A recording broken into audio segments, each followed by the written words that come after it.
Wah, suara anak emang titipan. Tertutupi suara ibu-ibunya. Mau diulang lagi? Enggak usah. Alhamdulillahirabbil alamin. Alladzi an'amana bi ni'matil iman wal islam wa tawfiqihi wa kafa biha bi ni'mah. Walhamdulillahirabbil alamin. Alladzi ja'ala 'alaina syahrul ramadana syahrul mubarakan. Tsumma alhamdulillahirabbil alamin. Alladzi ja'ala syahrul ramadana alladzi unzila fihi al-Qur'an hudan lin-nasi wa bayyinatin minal huda wal furqan. Asyhadu an la ilaha illallah wahdahu la syarika lah wa asyhadu anna Muhammadan abduhu wa rasuluhu la nabiyya wa la rasula ba'da. Subhanaka la ilma lana illa ma 'allamtana innaka antal alimul hakim. Wa qala aydan inna anzalnahu fi lailatul qadar. Wa qala aydan fi ayatil ukhra syahrul ramadan alladzi unzila fihi al-Qur'an hudan lin-nasi wa bayyinatin minal huda wal furqan. Wa qala Rasulullah sallallahu alaihi wasallam man shoma aw man qama ramadana imanan wa ihtisaban ghufira lahu ma taqaddama min dzambi. Amma ba'du. Hadirin muhtaramin yang sama-sama kita hormati, yaitu Ketua DKM Masjid Al-Falah beserta jajarannya, wal mukarram yang sama-sama kita hormati, para tokoh masyarakat, para asatidz wa asatizah yang tak bisa saya sebutkan namanya satu-satu karena tak ada namanya sama saya. Jadi tak bisa saya sebutkan Bapak Ibu. Umpama ada termaktub namanya saya sebutkan satu-satu. Ustaz ini, Pak RT-nya siapa, Pak RT-nya siapa. Tapi tak ada, ya udahlah saya sebutkan kayak gitu aja. Wal mukarram mana RT-nya? Bapak RT-nya datang, alhamdulillah. Wal mukarram Bapak Ibu jamaah Masjid Al-Falah yang mudah-mudahan kita dilimpahkan rahmat oleh Allah Subhanahu wa taala. Bapak Ibu yang dirahmati Allah Subhanahu wa taala. Ini kalau kita nengok jam ini sebenarnya ini waktu-waktu krusial Bapak Ibu. Ya kan? Ini waktu krusial. Terus terang saya bilang. Karena saya termasuk anggota PMP Sagulung. Kalau di Sagulung itu Bapak Ibu memang dipaksakan itu untuk walaupun dia bunyinya nuzulul Quran tetap setelah sholat isya diadakan. Kenapa demikian? Ternyata waktu kami musyawarah kebanyakan ketika diadakan setelah sholat tarawih jamaah bubar, ya kan? Jamaah bubar. Nah ini tadi banyak ini saya lihat ini banyak anak-anak tak kemana sebagiannya. Tapi tak apa-apa lah. Mudah-mudahan kita yang ada di dalam masjid ini tetap Allah istiqomahkan. Bapak Ibu yang dirahmati Allah Subhanahu wa taala, bersyukur kita kepada Allah dengan mengucapkan alhamdulillah. Bapak Ibu alhamdulillah. Enggak, saya mau dengar suara Ibu. Ya tadi tak dengar alhamdulillah. Penyakit Ibu ini kalau ini berbahaya. Tak sampai paling 15 menit saya ngomong itu udah di situ aja konsentrasinya. Selebih daripada 15 menit itu udah ngantuk lagi. Tapi kalau mau saya suruh jangan bersandar, sabnya sedikit pula. Tak mungkin juga saya suruh maju kan. Kalau maju tak nampak Ibu wajah saya kan gitu. Ya kan? Bersyukur kita kepada Allah yang mengucapkan alhamdulillah. Kalau dah umpama Bapak Ibu melintas di benak kita, Pak Ustaz, kenapa kita harus bersyukur? Pernah gitu Bu sama bertanya kepada saya jamaah, Pak Ustaz, tapi di luar bulan Ramadan, agak-agaknya kenapa kita mesti bersyukur kepada Allah? Jadi saya bilang kayak gini, untuk bulan Ramadan ini Bapak Ibu kan, kalau kita bicara tentang nikmat yang Allah berikan, ada itu. Makanya termaktub di dalam Al-Quran, wa in ta'uddu nikmatallah wala tahsuha. Kalau kalian ingin kira-kira nikmat yang Allah berikan, itu Allah sendiri jawab la tuhsuha. Kalian tak akan pernah mampu. Secara umum Bapak Ibu, kenapa kita harus bersyukur kepada Allah? Karena kita masih termasuk hamba pilihan oleh Allah Subhanahu wa taala yang diberikan untuk berjumpa pada bulan suci Ramadan di tahun 2025 ini. Mungkin tahun lalu kita tengok masih ada orangnya, tapi di tahun ini Allah putus kontrak usianya. Betul kan? Mungkin tahun lalu dia masih bersendahura bersama kita. Tahun ini dia bersendahura dengan malaikat penjaga alam kubur. Nah, jadi kita bersyukur kepada Allah itu karena kita masih diberikan kesehatan untuk beribadah puasa di siang harinya. Diberikan Allah kesempatan untuk melanjutkan ibadah di malam harinya. Karena begini Bapak Ibu, kata baginda Rasulullah, ta'lam ala ummati ma fi Ramadan, adailah kata baginda Rasul, umpamalah umat kita apa sih yang Allah berikan kepada hamba yang diberikan kesempatan di dalam bulan suci Ramadan. Lantaman nausalatanullah Ramadan, niscaya mereka meminta kepada Allah, ya Allah kalau boleh 1 tahun yang jumlahnya 12 bulan itu Bapak Ibu, bulan Ramadan semua. Kenapa? Karena begitu banyaknya keistimewaan yang Allah berikan, keistimewaan yang Allah berikan kepada siapa saja di antara hamba-hamba Allah yang beribadah di siang hari dan di malam hari pada bulan suci Ramadan. Jadi itulah alasan besar kita Bapak Ibu, kenapa kita harus bersyukur sampai malam hari ini. Paham Bapak Ibu? Jadi jangan ada lagi bertanya, asik-asik tiap hari Pak Ustaz bersyukur. Itu tentang bulan Ramadan yang Allah berikan, belum lagi nafas, belum lagi nikmat-nikmat yang lain. Jadi jangan sebagai hamba Allah itu hamba yang jahat. Hamba yang jahat itu sudah jelas nampak nikmat itu datang, masih juga bertanya, kenapa, dan kenapa. Kemudian Bapak Ibu yang dirahmati Allah, berselawat kita kepada baginda Rasulullah SAW. Biqaulina Allahumma sholli ala sayyidina Muhammad wa ala ali sayyidina Muhammad. Kalau kita mau menyadari Bapak Ibu, kalimatnya itu singkat. Kalau ditulis pun segini, Allahumma sholli ala sayyidina Muhammad wa ala ali sayyidina Muhammad. Tapi dengan kalimat yang singkat ini pula Bapak Ibu bisa menentang di hadapan pengadilan agama Allah, di pengadilan Allah Subhanahu wa taala. Berkat sholawat ini, dan mudah-mudahan kita yang ada di dalam masjid ini termasuk daripada umat pilihan baginda Rasul yang akan mendapatkan syafaat ataupun pertolongan dari baginda Rasul ketika kita kesusahan di hadapan pengadilan Allah Subhanahu wa taala. Amin. Bapak Ibu yang dimuliakan oleh Allah Subhanahu wa taala, kalau kita berbicara tentang malam nuzulul Quran ini Bapak Ibu ya, mungkin apa ya, banyak di antara kita yang mendengar bagaimana perbedaan pendapat tentang pastinya Al-Quran itu diturunkan. Kalau kita berbicara tentang malam 17 pada Ramadan ini, dibantah dengan surat Al-Qadar, inna anzalnahu fi lailatul qadar, sungguh kami menurunkannya, nya itu kembali kepada Al-Quran, fi lailatul qadar, pada malam Lailatul Qadar. Kalau kita buka riwayat tentang malam Lailatul Qadar ini, sebuah riwayat dari muttafaqun alaih Bukhari Muslim Bapak Ibu, yang datangnya daripada Siti Aisyah radhiyallahu anha, menjelaskan bahwa tentang malam Lailatul Qadar ini sangat jelas bahwa terjadi pada malam Ganjil di 10 terakhir pada bulan suci Ramadan. Kalau kita pakai dalil inna anzalnahu ini, berarti Al-Quran itu turun kalau tak malam 21, 23, 25, 27 dan 29. Betul itu Pak Ustaz? Betul Pak Pun. Tapi apa yang betulnya? Bahwa Al-Quran itu Allah turunkan secara menyeluruh. Al-Quran itu Allah turunkan secara menyeluruh dari Lauhul Mahfuz ke langit dunia. Itu memang terjadi pada malam Lailatul Qadar. Jadi Al-Quran yang utuh itu Ibu, Pak, Al-Quran yang utuh itu. Sebelum saya lanjut, saya mau tanya, berapa juz Al-Quran Pak? Berapa juz Al-Quran Bapak? Wih, teman-teman bapak-bapak ini. Berapa juz Pak? 30 juz. Berapa jumlah suratnya Ibu? Wih, lebih parah ibu-ibu berbanyak. Saya pikir lebih parah bapak-bapak, lebih parah ibu-ibu. Berapa jumlah suratnya ibu-ibu? Oh, membisu Pak. Aduh, mana guru TPA ini?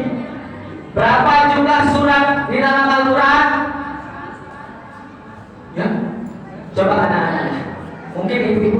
terlalu tawadu. Terlalu tawadu, tak mau nyombong kalau menjawab. Coba anak-anak, berapa jumlah suratnya? Berapa jumlah surat di dalam Al-Quran? Ya, bagus. 114. Berapa jumlah ayatnya? Itu jusnya. Berapa jumlahnya? Saya nggak mau nanya lagi sama ibu. Orang jumlah suratnya aja nggak tahu berapa lagi jumlah ayatnya. Berapa jumlah ayatnya ibu? Astagfirullahaladzim. Cemana kita ini la ilaha illallah. Baru pangkalan kita membahas nuzul Quran ini. Coba saya tes bapak-bapak. Berapa jumlah ayatnya pak? 6.200. Berapa pak? Kayak mana kita ini pak? Aduh. Jumlah ayatnya 6.236 lebih ayat. Ada yang mengatakan 6.300 lebih, ada yang mengatakan 6.600, 6.200, pokoknya 6.000 lebih. Berapa jumlah kosakatanya Bapak? Kalau ada yang tahu, saya kasih uang. Berapa jumlah kosakata di dalam Al-Quran ini? Kalau ada yang tahu, saya kasih uang Pak. Tak ada yang tahu. Seminim itu pengetahuan kita tentang Al-Quran. Ya malulah Pak. Padahal kita tahu Al-Quran ini zalikal kitabul la raiba fihi, tak ada keraguan di dalamnya. Sudah 1000% diakui oleh Allah Subhanahu wa taala, ditetapkan kebenarannya Al-Quran ini. Tak tahu kita. Astagfirullahaladzim. Jumlah kosakatanya Bapak Ibu ialah 52.000 kosakata. Ya, adik-adik, jumlah juznya itu 30 juz, 114 surat, 6.236 lebih ayatnya, 52.000 kosakatanya.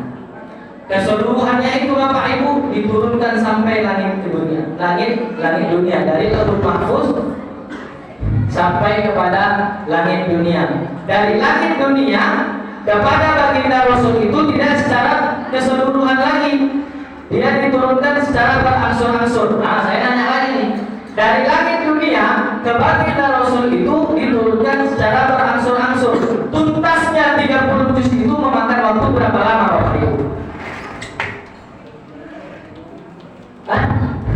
Berapa lama?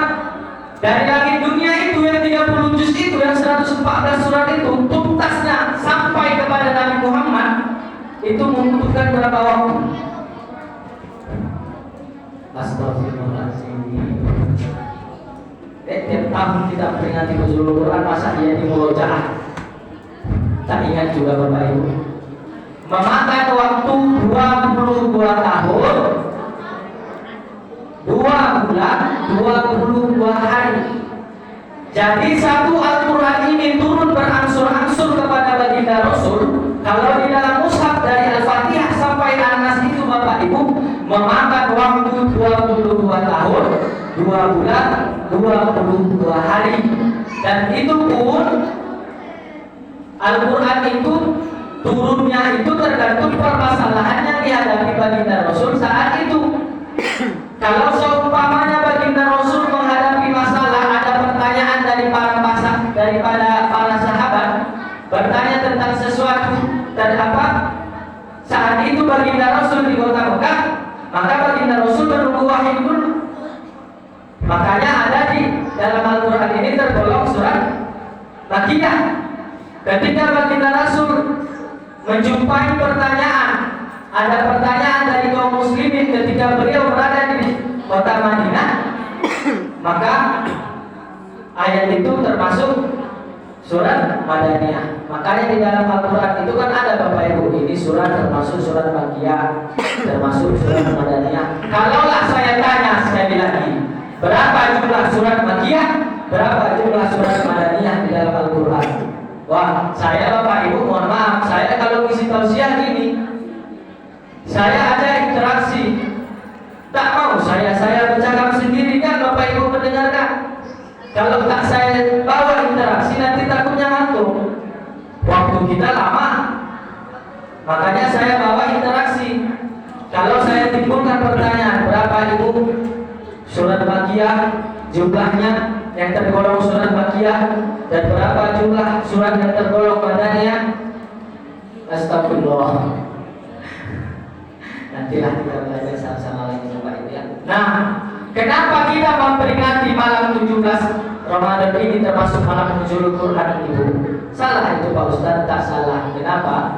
Karena wahyu pertama itu Bapak Ibu turun kepada baginda Rasulullah SAW itu terjadi memang pada malam 17 Ramadan tahun 612 Masehi. Terjadi di gua. Halo Bapak Ibu, wahyu pertama turun di gua Hiro. Surat yang turun surat makalah ibu dengan anak.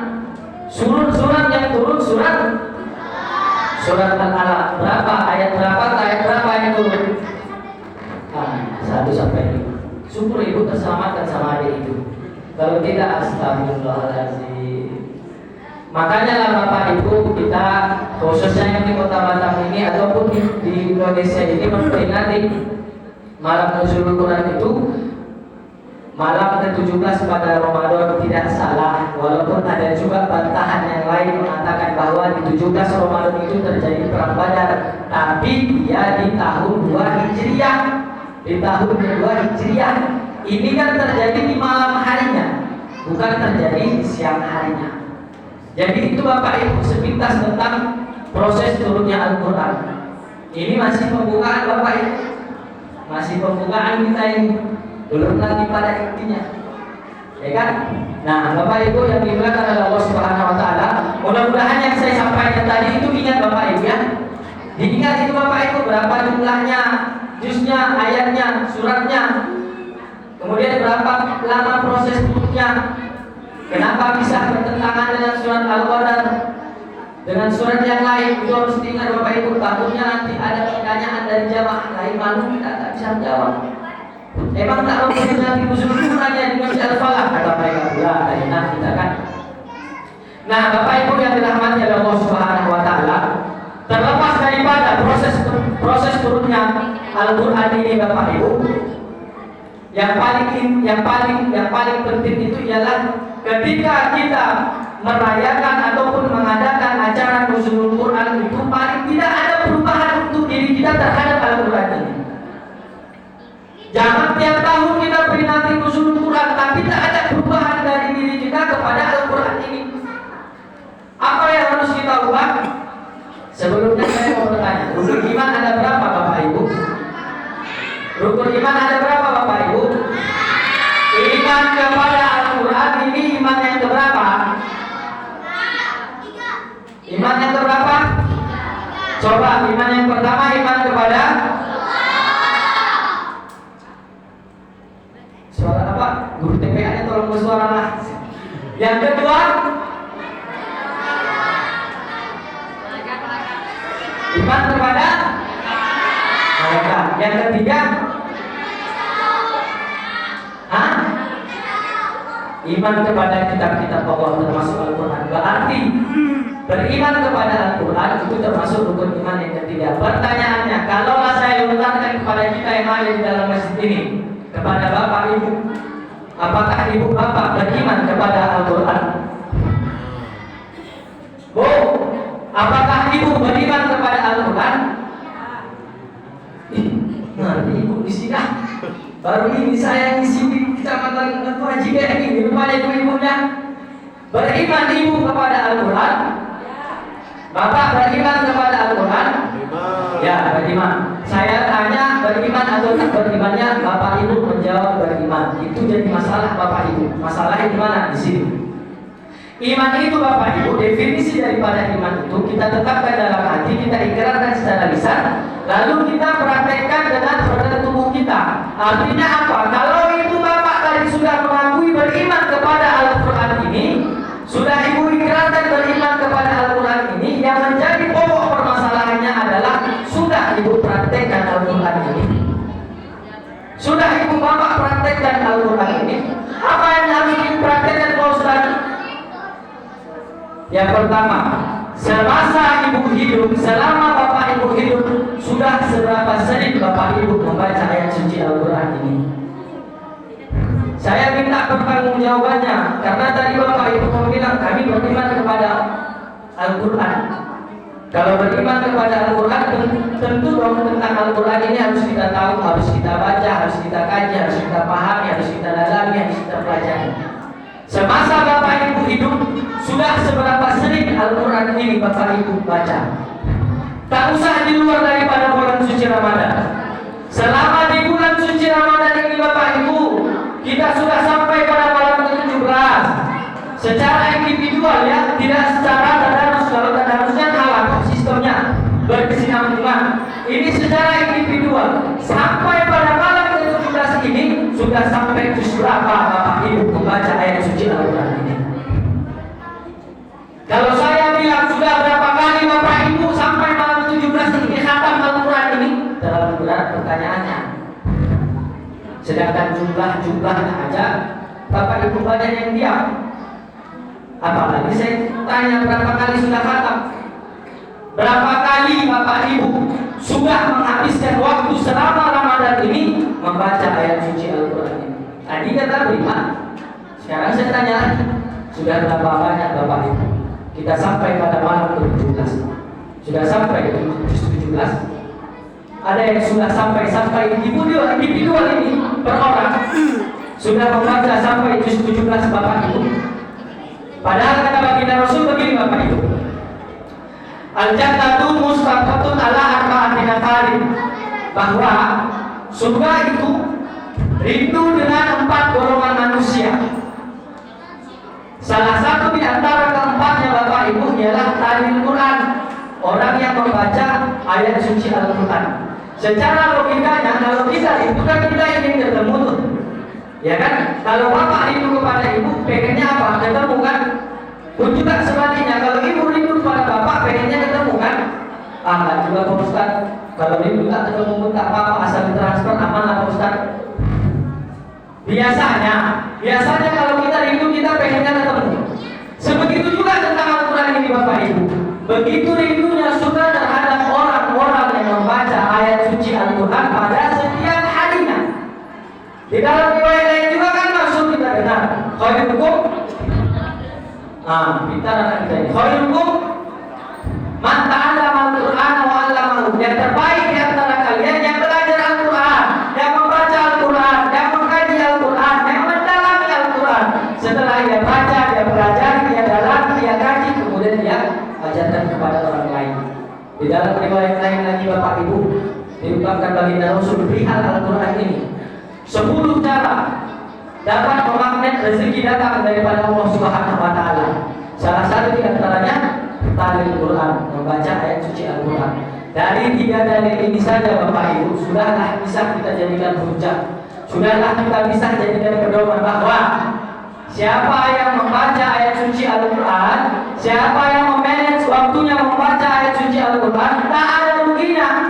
Selain kita dirindukan surga, kita juga termasuk orang yang terbaik. Itu juga dapat memagnet rezeki datang daripada Allah Subhanahu wa taala. Lagi-lagi yang jadi permasalahannya mau tidak kita mengatur waktu, memanage waktu. Paling tidak dalam 1 hari itu kita dapatkan waktu untuk membaca ayat suci Al-Quran sebagai bukti beriman kita kepada Al-Quran tersebut bapak ibu. Kalau sempat itu tak bisa kita lakukan, na'udzubillah bapak ibu. Kenapa na'udzubillah? Karena ketika peristiwa satu perang di masa kepemimpinan Utsman bin Affan, kita kan tahu Al-Quran ini tidak seperti ini bentuknya, dari beberapa kurma, tulang-tulang mentah, ya kan? Pun juga tak ada harokannya bapak ibu. Kalau bapak ibu pernah melihat kitab kuning, kitab kuning kayak itu dahulu. Tapi saking kan ke depannya pemikiran Khalifah Utsman bin Affan, sayangnya beliau dengan umat yang akan datang, dikumpulkanlah para hafiz-hafiz, karena pada saat itu banyak para hafiz yang syahid di dalam peperangan. dikasihlah harokat, disusunlah sesuai dengan urutan turunnya yang sering kita dengar dengan asbab nuzulnya, disusun dengan sedemikian rupa, dikasih harokatnya. Umpama tak ada harokatnya ini Bapak Ibu mau membaca Al-Quran ini harus belajar namun sorotan. Sudah tahu kita beratnya perjuangan Al-Quran ini dikemas dengan seperti ini Bapak Ibu. Tak mau kita lestarikan Al-Quran ini, tak mau kita habiskan waktu kita untuk membaca ayat suci Al-Quran ini, tak mau kita menyempatkan waktu kita, membagi waktu kita untuk membaca ayat suci Al-Quran ini. Oh, itu sudah terlalu Bapak Ibu. Karena Imam Asy-Syafi'i di dalam satu kitab dari murid beliau dikatakan, Imam Syafi'i itu Bapak Ibu, ketika berada di dalam bulan suci Ramadan, beliau khatam itu 60 kali Pak. Oh, tak mungkin apa Ustaz? Mungkin, karena beliau hafiz Quran, Imam Syafi'i itu. Tapi kalau kayak model kita yang tak hafal, iya mustahil. Imam Syafi'i itu 60 kali Pak khatam Quran selama 30 hari. Artinya satu hari itu 2 kali lihat beliau khatamnya. Kalau kita hitung-hitung kalkulasi waktu, satu hari kan 24 jam. Taruhlah 4 jam Imam Syafi'i itu menghabiskan tidurnya, sholatnya, dan lain sebagainya. 20 jamnya dihabiskan membaca ayat suci Al-Quran. Berarti dalam 10 jam beliau khatam. Dan itu mungkin karena beliau hafiz Quran. Kenapa Pak Ustadz bisa tahu itu mungkin? Karena kalau di Madinah itu Bapak Ibu, peringatan nisfu Sya'ban itu kan ada khatmil Qurannya. Nah, itu Masjid Madinah itu mereka memanggil para hafiz yang dari Baitur Rahman Sekupang. Khatam Pak, 5 jam aja putus sama mereka. Orang mereka tinggal mereka. Begitu juga dengan Imam Syafi'i. Berarti selama sehari itu beliau 2 kali khatam. Itu Imam Syafi'i Bapak Ibu. Lah kalau kita nggak usah khatam, balik lagi pertanyaan saya. Sudah berapa juz kita membaca ayat suci Al-Quran ini Bapak Ibu? Sudah sampai juz berapa kita pada malam hari ini? Kalau kita memang beriman kepada Al-Quran dan yakin Al-Quran itu adalah memang betul-betul pedoman hidup, kenapa kita enggan mengatur waktu untuk membaca ayat suci Al-Quran tersebut? Ini yang jadi poin pertamanya Bapak Ibu. Kemudian poin keduanya ialah sebagaimana di dalam Al-Quran dikatakan hudan linnas wa bayyinatin minal huda wal furqan, bahwa Al-Quran ini sebagai petunjuk, sebagai pedoman, wa bayyinatin minal huda, kemudian menjelaskan juga tentang pedoman hidup itu. Bapak Ibu yang dirahmati Allah, mau berbicara apa tentang kehidupan hidup dunia, itu ada di dalam Al-Quran. Berbicara tentang amalan, cara bermuamalah bagaimana Pak Ustaz, ada di dalam Al-Quran. Berbicara tentang bertetangga bagaimana Pak Ustaz, ada di dalam Al-Quran. Berbicara bagaimana peran sebagai suami, itu ada di dalam Al-Quran. Peran sebagai istri bagaimana Pak Ustaz, ada penjelasannya di dalam Al-Quran. Mengelola keuangan harta kekayaan kita bagaimana Pak Ustaz, ada di dalam Al-Quran.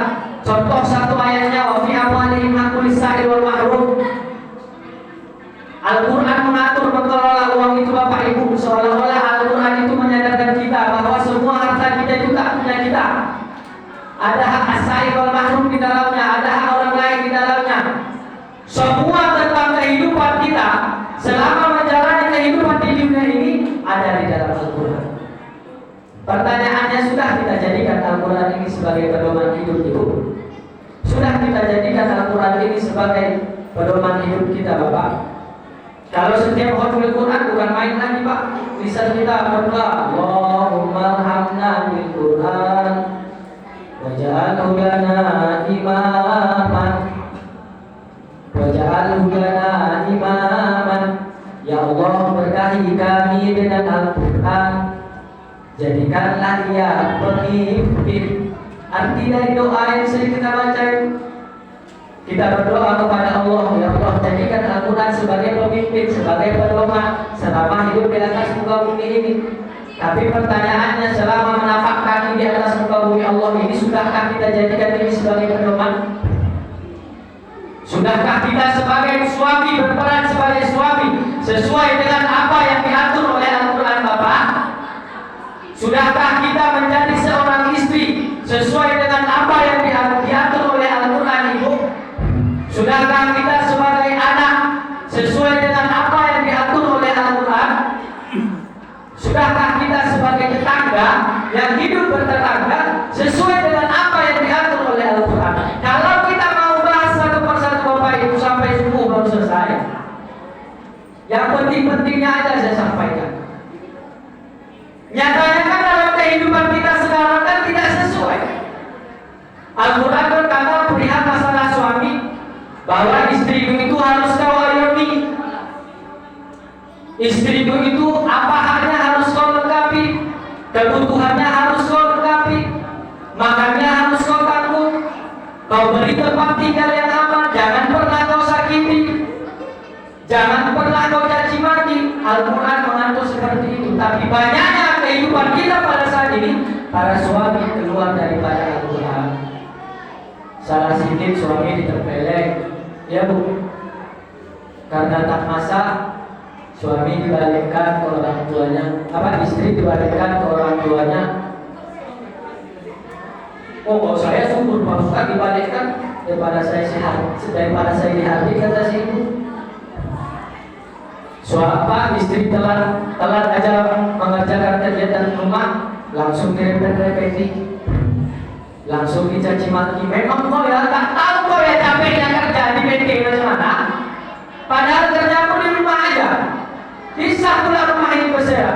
Maunya jawab kayak gini Bu, coba sekali-sekali sehari di rumah urus anak, urus rumah. Coba ngomong begitu, kalau Bapak sempat kayak gitu. Kenapa gitu Pak Ustaz? Pak Ustaz sudah ngalami, berapa? Saya sudah ngalami itu. Ketika anak saya yang kedua lahir kan, istri saya perlu, saya perlu, ya kan? Tapi beliau lebih tinggi lah tingkatannya gitu. Jadi kalau untuk harus dikorbankan salah satu, harus saya yang berkorban Pak. Karena saya kalau tingkatan honor swasta itu paling rendahnya dari segi finansial. Akhirnya lahir anak saya, tak penting juga lah cerita sedikit ini Bapak Ibu, menjadi iktibar atau pelajaran dari Bapak-Bapak bahwa menjadi seorang istri ibu rumah tangga tak gampang. Saya sudah alami. Akhirnya kami sepakatlah, saya yang harus resign, saya yang harus tinggalkan kerjaan saya itu. Wah, sebulan 2 bulan Bapak, saya di rumah jaga anak, saya di rumah beresi rumah, anak bayi, 2 anak saya, satu umur 4 tahun, satu lagi baru masuk 3 bulan. Ya kan, saya urus anak saya siapkan makanannya. Pas dia pipis, pas dia buang air, saya yang bersihkan si kakak sama si adik. Rumah berserak saya yang satu. Capek Pak, betul saya bilang capek. Apa dalam diri saya berkata, kayak ini Bapak jadi rumah tangga. Kita petantang penenteng pulang dari kerja kan capek dan capek pulang dari kerja itu nampak rumah berserak, nasi tak sempat memasak, lauk tak sempat memasak. Dengan enaknya mulut kita ini, anak 5 bulan itu yang mau diurus sama si ibu. Dengan enaknya mulut kita ngomong, apa yang kerjamu seharian ini? Sampai masak pun tak sempat. Wah, setelah saya alami apa saya bilang sama istri saya Pak? Rupanya sulit ya jadi rumah tangga itu. Apa kata beliau? Kita tanya, makanya jangan singkir asik repet. Kalau nampak tak terlaksanakan, tak dikerjakan, kerjakan. Jangan asik repet. Sekarang sudah merasakan, saya merasakan Pak. Jangan dikarenakan Al-Quran mengatur, jangan dikarenakan kesalahan sedikit aja masalah rumah tangga itu, Bapak langsung mencaci maki diri. Dan itu yang sering terjadi di tengah-tengah kehidupan kita. Pun juga begitu dengan seorang ibu. Al-Quran mengajarkan kepada para perempuan, para istri, jaga nama baik suamimu. Jangan asal dikit masalah, apalagi masalah ekonomi, ngadu langsung ke orang tua. Ya kan Pak? Jangan dikarenakan suami baru nganggur aja curhat. curhat pula sama kawan, curhat pula sama keluarga, itu tak menjaga nama baik suami bapak ibu. Pernah kan dengar kisah Nabi Ismail yang disuruh Nabi Ibrahim alaihissalam mengganti istrinya karena tidak menjaga nama baik Nabi Ismail? Jadi ibu menjadi istri yang sesuai dengan daripada apa yang diajarkan Al-Quran. Kalau apapun keburukan daripada ada terdapat pada suami kita, simpan aja lah. Kalau suami kita nganggur, jangan ceritakan ke orang lain, tapi didoakan. Perbanyak sholat duha, perbanyak al-waqiah, perbanyak sholat tahajud. Jadilah sebagai sponsorship. Jangan suami nganggur, capek mikirkan apa lagi, kerjaan apa lagi harus buat. Datang istri praktek-praktek. Pernah kali nampak di rumah, carilah keluar kerja. Beberapa lama lagi di rumah, anak mau makan. Oh, jangan seperti itu ibu. Kan banyak itu seperti itu. Di pengadilan agama, faktor yang paling banyak membuat perempuan menggugat cerai itu karena apa? Karena masalah ekonomi. Karena masalah ekonomi berani membuat si bapak. Ingat, ridho kalian ada pada ridho suami kalian. Kalau kalian ibu-ibu tak bisa menjaga marwah suami di depan orang lain, maka orang lain pun tak akan menjaga marwah suami kalian. Kalau di depan orang tua kalian, kerabat kalian, orang bapak kita, ibu, kita rendahkan marwah suami, maka mereka pun tak akan menganggap suami kita ini tinggi derajatnya. Kita sendiri kok yang buka aib suami kita. Al-Quran mengajarkan kan seperti itu, jaga marwah suami. Kemudian kita sebagai anak, apa yang diajarkan Al-Quran di dalam surah Al-Isra, jangan pernah menghardik orang tua, jangan pernah berkata fala taqul lahum wala tanharhuma wa qul lahum qawlan karima. Tapi kelihatannya pada saat ini banyak di antara kita yang sampai hati bapak ibu, sampai hati menitipkan orang tuanya di panti jompo. Ini di mana pikiran anak ini? Kalau kita tengok status siapa yang menitipkan ini? Tengok status ibu muslim, artinya anaknya kan muslim.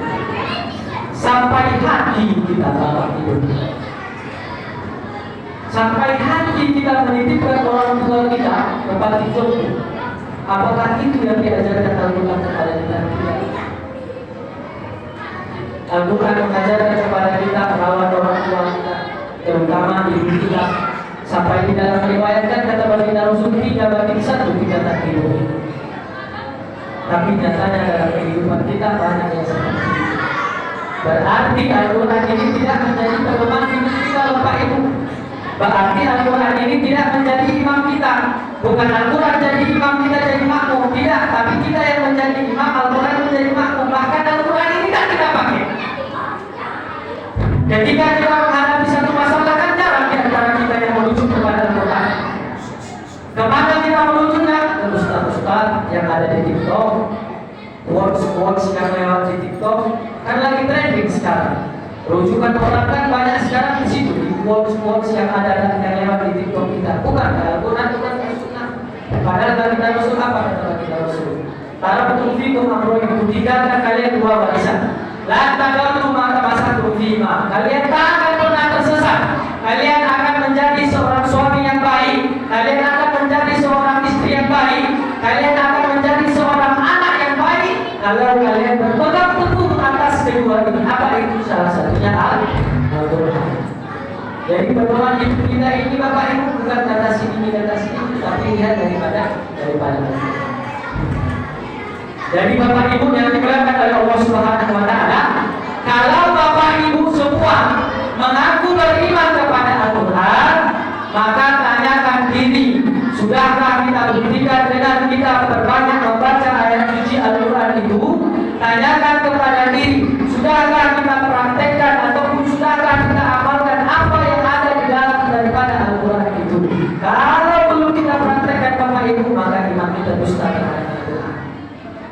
Jadi Bapak Ibu yang dimuliakan oleh Allah Subhanahu wa taala, melalui malam nuzul Al-Quran ini mudah-mudahan terbukalah akal dan pikiran kita untuk membaca ayat suci Al-Quran, mengatur waktu dalam sehari itu paling tidak kita membaca Al-Quran, kemudian terbuka hati dan pikiran kita untuk menjadikan Al-Quran sebagai pedoman hidup, baik itu sebagai suami, sebagai istri, sebagai anak, sebagai orang tua, ataupun sebagai tetangga yang kita hidup bertetangga. Kalau Al-Quran kita jadikan pedoman, insya Allah kehidupan kita di dalam rumah tangga dan di dalam bertetangga akan menjadi sakinah mawaddah warahmah. Paham Bapak Ibu? Jadi mulai malam hari ini buktikan keimanan Bapak Ibu dengan Al-Quran, dengan membaca ayat suci Al-Quran, dengan mempraktekkan ataupun menjadikan Al-Quran sebagai pedoman hidup. Mungkin hanya ingin dapat saya sampaikan, kurang lebih saya mohon maaf. Usikum wa nafsi bittaqwallah wa huwa muwaffiq ila aqwamit thoriq. Langsung doa. Baik, sebelum kita tutup, kita berdoa kepada Allah Subhanahu wa Ta'ala. Mudah-mudahan kita yang ada di dalam masjid ini dengan memperingati nuzulul Quran ini mendapatkan syafiat dari Al-Quran, pertolongan dari Al-Quran, mendapatkan barokah dari Al-Quran, baik selama kita hidup di dunia maupun ketika kita berada di alam kubur sana. Sayyidina Muhammad, Sayyidina Adam, Sayyidina Muhammad, Al-Mursalin, wa ala alihi wa sahbihi ajma'in.